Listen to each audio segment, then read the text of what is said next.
Hi friends, welcome to our channel. అందరూ ఎలా ఉన్నారు? బాగున్నారా అండి? టుడే రెసిపీ వచ్చేసి పాలక్ రైస్ ఎలా చేయాలో చూద్దాం రండి. హాట్ వాటర్లో మనకు కావాల్సినంత పాలకూర తీసుకొని డిప్ చేయాలి. అంటే 1 or 2 minutes కుక్ చేయాలన్నమాట. పాలకూరలో ఉండే యాదర వాసన అంతా పోతుంది. అప్పుడు మనం స్ట్రైన్ చేసేసుకొని మిక్సీ పట్టేసేసుకోవాలి.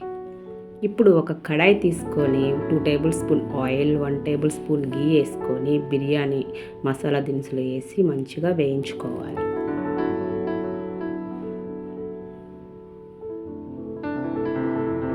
అలాగే ఒక గుప్పెడంత జీడిపప్పు కూడా వేసి మంచిగా ఎర్రగా వచ్చే వరకు వేయించుకోవాలి. జీడిపప్పు చాలా టేస్టీగా ఉంటుంది ఈ రైస్లోకి. ఇప్పుడు పచ్చిమిర్చి చీలికలు, సన్నగా పొడవుగా కట్ చేసుకున్న ఆనియన్స్, చిన్న ముక్కలుగా కట్ చేసుకున్న క్యారెట్ ముక్కలు వేసి మంచిగా వేయించుకోవాలి. ఈ రైస్కి సరిపడినంత సాల్ట్ కూడా వేసి మంచిగా వేయించుకోవాలి.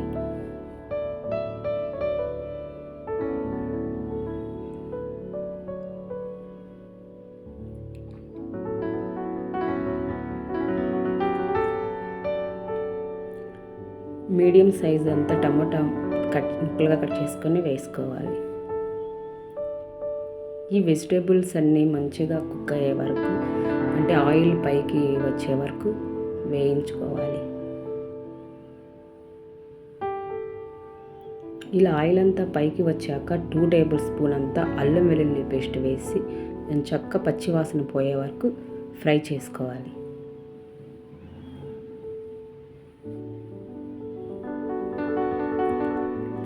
ఈ అల్లం వెల్లుల్లి పేస్ట్ పచ్చివాసన పోయే వరకు వేయించుకున్నాక మిక్సీ పట్టిన పాలకూర పేస్ట్ ఈ మిశ్రమంలో వేసి పచ్చివాసన పోయే వరకు ఫ్రై చేసుకోవాలి. అంటే మంచి ఆకుపచ్చని కలర్ నుంచి ముదురు పచ్చ కలర్లోకి వచ్చే వరకు వేయించుకోవాలి. ఇప్పుడు మనకి కావాల్సినంత, అంటే 2 tablespoon బిర్యానీ మసాలా కానీ గరం మసాలా కానీ వేసి మొత్తం కలిసే వరకు కలిపి పెట్టుకోవాలి. ఇది మొత్తం వేగినాక మనం కుక్ చేసుకున్న రైస్ ఈ మిశ్రమంలో వేసేసి మొత్తం కలిసే వరకు కలుపుకోవాలి.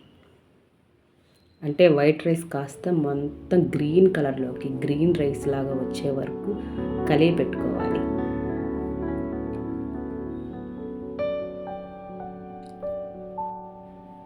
మొత్తం కలిపి పెట్టుకున్నాక మూత పెట్టేసి ఒక 5 minutes సిమ్లో పెట్టేసేసి కుక్ చేయండి. అంటే ఏదన్నా తడి ఉన్నా ఆవిరైపోతుంది.